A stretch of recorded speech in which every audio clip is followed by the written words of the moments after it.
Welcome back. If you've been following along with the series, playlist in the cards now, we've just defeated Uragan in the quest, the Volcano's Fury. Now we're up against Duramboros in the urgent quest, Hammer Time, to unlock the 6-star village quests.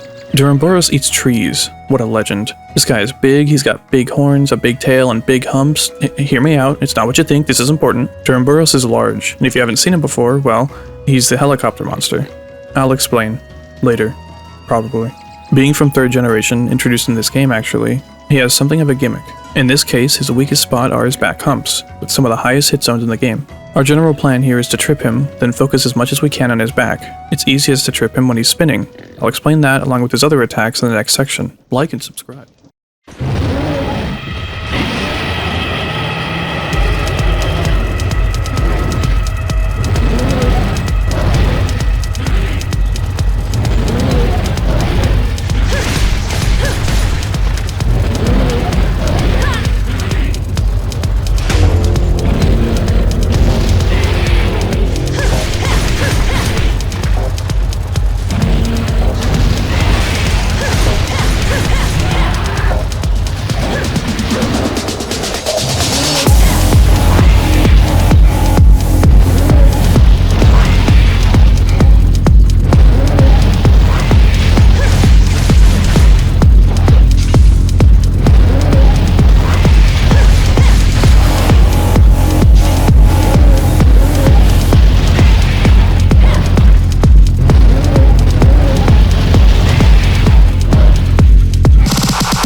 Duramboros should be in Area 5. If this is your first time hunting him, he'll be waiting for you there and a cutscene will play.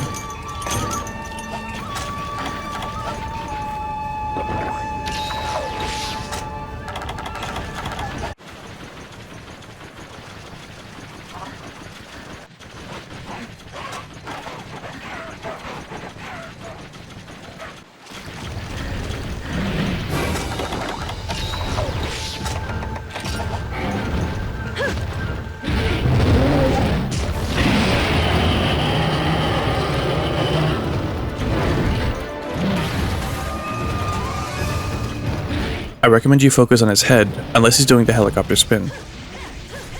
His head and leg hit zones are almost the same, but attacking the legs are more dangerous because more attacks are less avoidable while you're there. Speak of the devil, remember to pay attention to where on the ground the first 2 tail swipes pass. Think of that as the line you need to cross as soon as it's safe. When he's enraged, the spinning is faster, and much more disruptive. You may be moved around too much and won't be able to attack enough, but when he's not enraged, you should be fine. There's a mechanic called hit stop, which will make your weapon stop when you hit something. Makes you wonder how we figured out what to call it. Well, hit stop is determined by how weak the part you're hitting is. The weaker the part, the more the hit stop. Though if a part is strong enough, you'll just bounce as well. The reason I'm bringing it up is when the humps are broken, the hit zones increases, and when that happens, the hit stops on your attack will also increase. You'll notice your combos are slower once they break.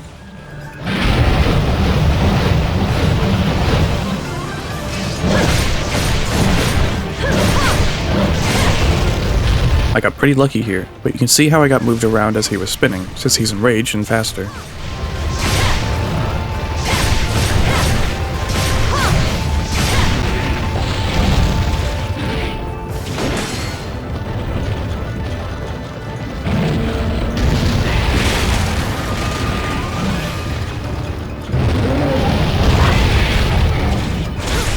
This Duramboros is quite large, which can make hitting his head with some attacks harder. If you're using sword and shield, I do recommend you try and knock him out at least once or twice.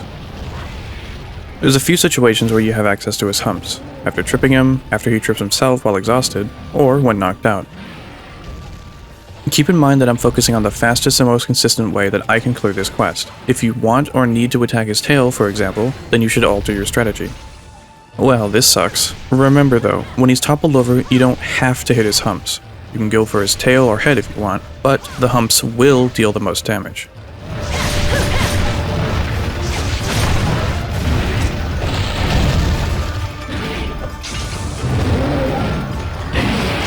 When Duramboros recovers from a KO, he will do a harmless roar. You can use this time to use items or sharpen, etc.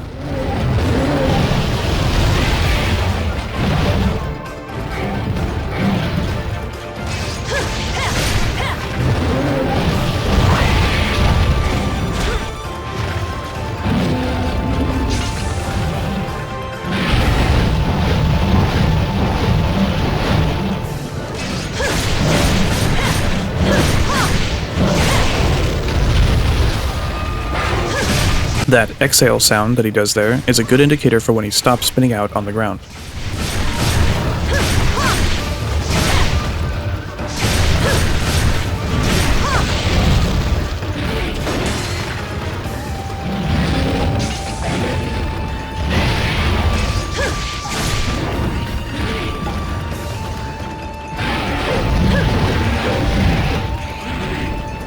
If you ever aggro an Altaroth, you should take them out immediately, honestly. They're so aggressive and will interrupt your combos.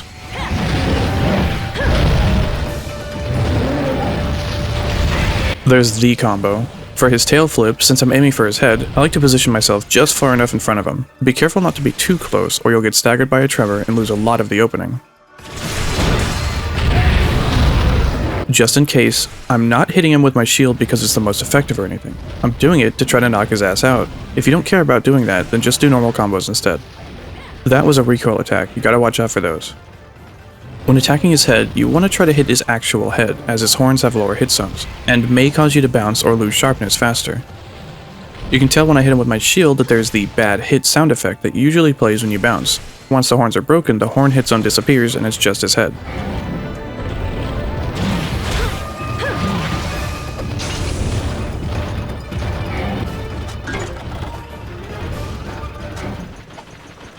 Remember to sharpen and rebuff if the monster leaves the area.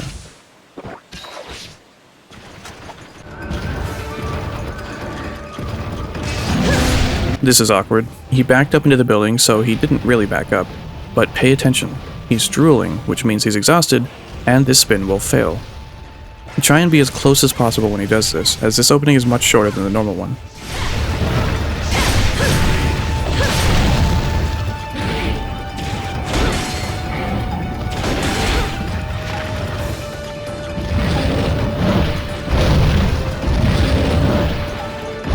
Try and face him while you wait for an opening for his helicopter spin. When you turn around, your character is stuck in place for a moment as you do so, which could throw off your timing and get you hit.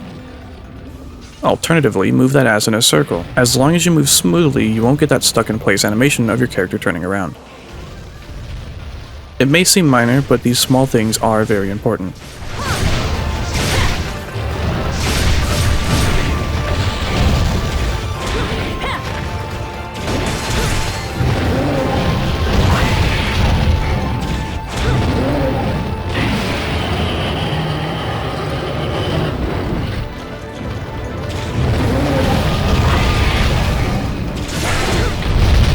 There's the second KO. The opening to his humps, which have an insane 96 hit zone when broken, is pretty worth trying to get for this, but you could just opt to knock him out a single time, or not at all. It's up to you.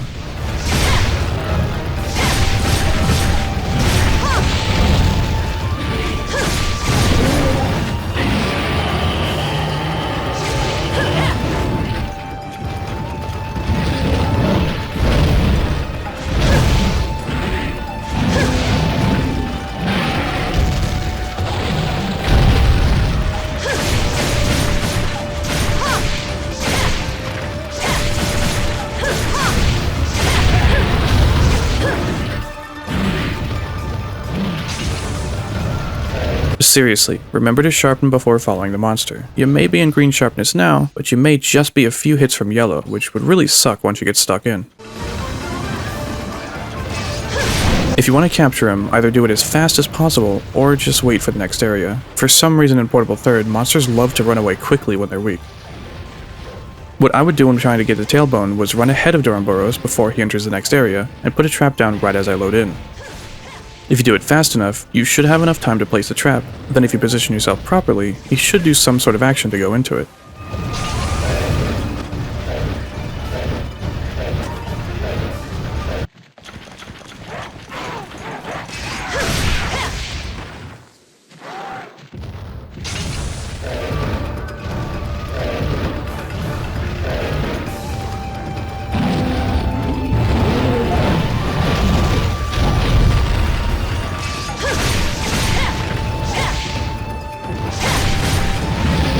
This is a great opening to hit his tail if you're trying to break it. Be sure to look at where he's swinging it if you are.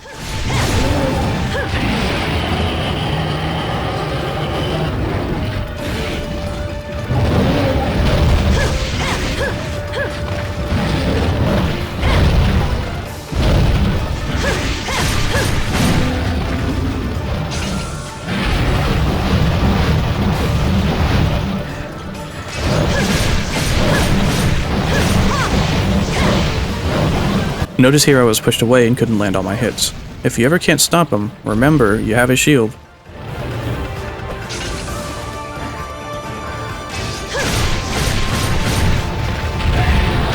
If you're struggling with this fight, I highly recommend you try and use Sword and Shield, as it feels like an extremely good matchup against him. That being said, you may just need to learn more about his openings, how to avoid his attacks, and how best to use your chosen weapon. Duramboros can be really tricky, but once you figure them out, you'll probably get really consistent. Either way, stick with it. You got this.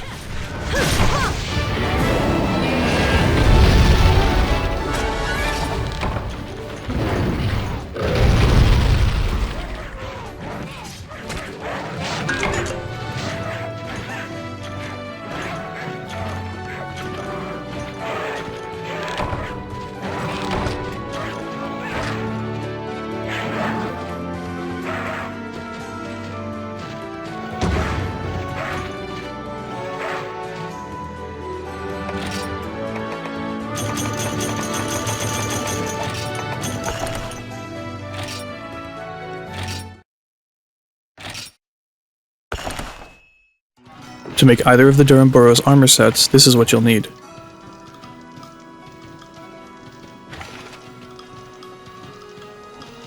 When carving his body, you can get Duramboros shell, Duram moss plate, Duramboros hump, or Duram tailbone. When capturing him, you can get Duram moss plates, Duramboros humps, Duramboros shells, Duramboros horns, and Duram tailbones. When carving his tailpiece, you can get Duram tailcase, Duramboros shell, or Duram tailbones.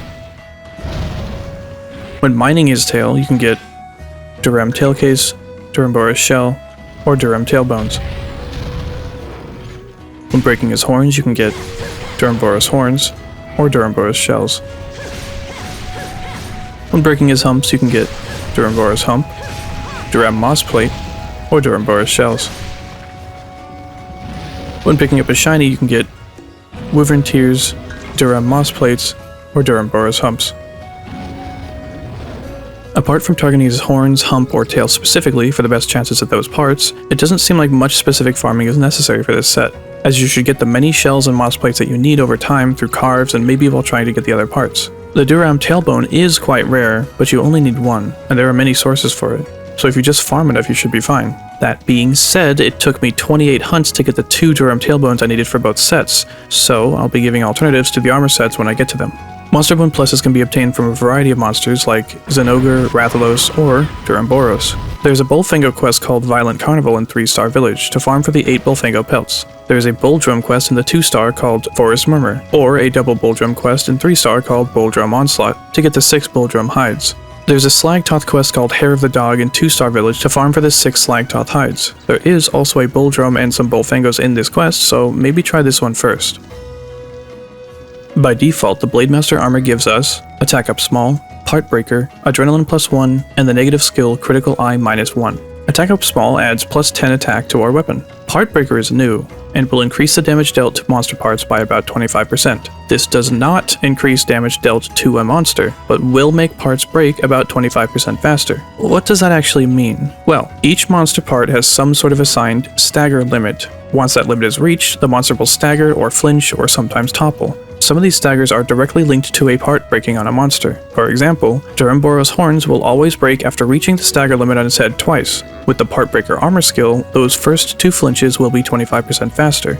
Once the horns are broken, however, the next flinches will not be any faster at all. The same goes for his legs. Since they are not breakable parts, they will not flinch any faster than normal. But his humps will break faster, and his tail tip will as well. Adrenaline +1 is a defensive skill, so prepare yourself for more math. Once your health drops below a certain amount, your defense will increase by 45. I checked this time, it's not percentage based, it increases by 45 for both the Blademaster and Gunner armor. The base defense we have, with the armor charm, for the Blademaster and Gunner Duramboros armor sets respectively is 133 and 73, which is 62% and 48% DR with a bit of rounding. Dropping below, I believe, 40% HP will activate it, giving us 178 and 118 defense, which will give us 69% nice and 59% DR for the Blademaster and Gunner armor respectively. Now, Adrenaline +1 is named such because there is, in fact, an Adrenaline +2, and this armor set can obtain that with some decorations. Adrenaline +2 activates the same way Adrenaline +1 does, by being at or below 40% HP, and will still give you 45 extra defense, which means a lot more for Gunners than it does for Blademasters, of course, but it will also increase your attack by 30%. You may have heard of something called Heroics in Monster Hunter, where you play at very little HP but get a huge damage increase. This is a much more practical version of that, giving you less of a damage buff but leaving you with higher HP and extra defense. For fights that you know very well, or ones that you're somewhat confident that you won't get hit by something big, this can help you clear quests faster if that's something that interests you. Keep in mind that since this is a percentage increase, you will get more out of it the higher your damage is, meaning this skill will scale into the endgame, whereas Attack Up Large, which only adds 20, won't scale as well. The same can be said about affinity skills like Weakness Exploit. Just remember to be careful, as you need to play at low health, and monsters in the endgame will be doing more damage. All that said, I recommend you give it a try. It can be particularly powerful with gunner weapons since you can keep your distance, and if you play right, you'll never get hit. The same can also be said with lance and gun lance since they have big shields, or any weapon you're super comfortable with. Give it a try against something weak that you've mastered, like Arjuros, to get a feel for how it works. It can be pretty fun. The negative critical eye skill can be easily removed, but it would give us negative 10% affinity, which translates to about a 2.5% damage reduction on average. Not great, not awful, but we don't need to deal with it either way. I have 2 recommended decoration setups for you. The normal one focusing on consistent save damage, and the Adrenaline +2 option that goes all in on the big percentage buff. For the first one, you'll want to slot in 1 attack jewel 2, 1 attack jewel 1, and 1 expert jewel. This will give us the skills Attack Up Medium, Heartbreaker, and Adrenaline +1. And for the Adrenaline +2 decorations, you just want 5 potential jewel 1s and 1 expert jewel 1. This will give us Adrenaline +2, Attack Up Small, and Heartbreaker. Both are pretty good sets, except for that damn tailbone requirement for the waist. Well, for the first one, you can swap the waist for the Jaggy Folds instead and plug in 1 Destroyer Jewel 1, 2 Attack Jewel 1s, and 3 potential Jewel 1s, though you will need 1 slot in either a weapon or a charm. Unfortunately, however, for Adrenaline +2, the waist is pretty important. I recommend if you want to play with Adrenaline +2, you should just bite the bullet and try to farm for the tailbone. Hopefully you get luckier than I was, and consider playing in multiplayer. It can make the farm less draining, though my perspective is from a single player only one, just in case you're unable to do so. Maybe hunt Duramboros a few times, try to put together the armor set on your own, and if you get bored or don't get a tailbone by the time you make everything else, maybe just use the Jaggy Mix version instead.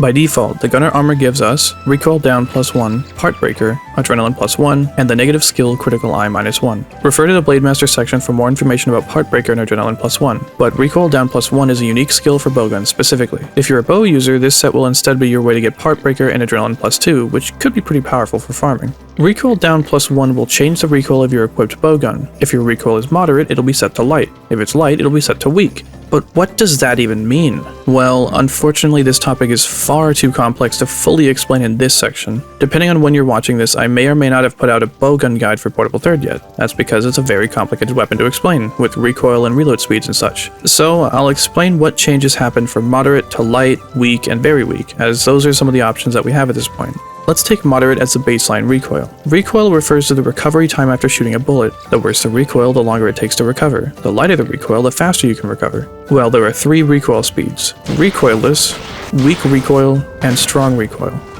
Ideally, you want to have recoilless shots, which recover the fastest. The faster you recover, the faster you can fire again, or move to avoid being flattened. So, using moderate as a baseline, these bullets are already recoilless. Normal shots 1, 2, and 3, all elemental shots except for dragon, and paint shots. With light recoil, these bullets will now be recoilless. Pierce 1, Scatter 1 and 2, Slicing Shot, Recovery 1, and Trank shots. With weak recoil, these bullets will now be recoilless. Pierce 2 and 3, Scatter 3, Crag 1, Exhaust 1, and Demon and Armor shots. And with very weak recoil, these bullets will now be recoilless. Crag 2 and 3, Exhaust 2, Poison, Paralysis, and Sleep 1, and Recovery 2. There is an additional level above very weak called Weakest, which will make these shots recoilless. Clust 1 and Dragon Shot, and the remaining shots Clust 2 and 3 and Poison, Paralysis, and Sleep 2 will all have weak recoil when the gun's recoil is weak or better, but they can't be made recoilless. Jeez, what a mouthful. Hopefully that offers some insight as to why the bowgun videos aren't quite done yet, unless they are. In that case, you're welcome. Winky face. I have 3 setups for this armor set. For the first one, you'll just want 3 decorations, 2 Absorber Jewel 1s, and 1 Expert Jewel 1. This will leave us with Recoil Down +2, Heartbreaker, and Adrenaline +1. For a set that doesn't use the Duramboros waist, again, because getting a tailbone may or may not be troublesome for you, you can instead use any waist that you want. But you'll need at least 2 extra decoration slots. That could be any combination of weapon slot, charm slot, or slot in the waist armor.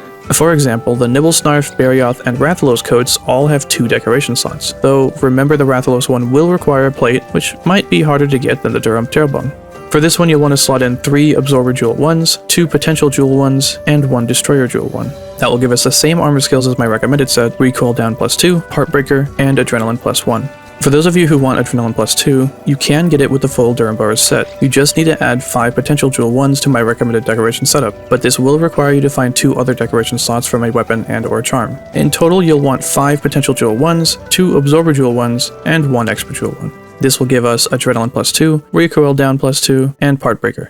As this is an urgent quest, completing it will unlock the next section of the game, and with that, we'll unlock a few new things in town. The village chief will praise us, again, before quickly telling us that she has more work. She says our reputation is spreading, and some have come to her with requests, some of which may be quite challenging, but if it's us taking them on, then she's certain things will be fine. She also recommends that we look into the Hot Spring quest if we haven't yet, and then gives us 5 Yukumo tickets. The blacksmith is quite impressed with us taking down Duramboros and gives us 5 Armor Sphere pluses, reminding us how this system works, and telling us, if we were hesitant to use them before, that now is the time to upgrade. Remember that you can also upgrade your weapons with Armor Spheres, and you should at least do that.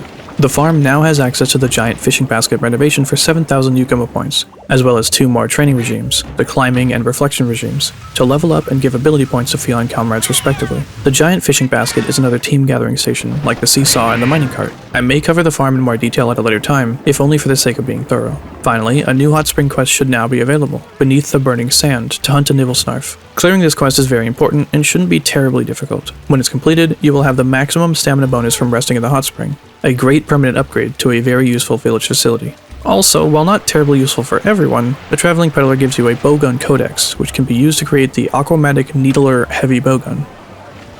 That's all I have to say about this hunt. You've done a very good job coming this far, and we are now up against the worst that the single-player village quests have to offer us.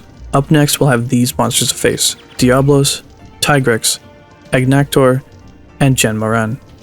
Quite powerful monsters, with the last one being quite different. But until then, keep it up. Remember to take breaks and take care of yourself. Make sure you're eating well and drinking enough water and getting enough sleep. You can't be a good hunter unless you care for yourself. Well, I'll see you in the next one. Until next time.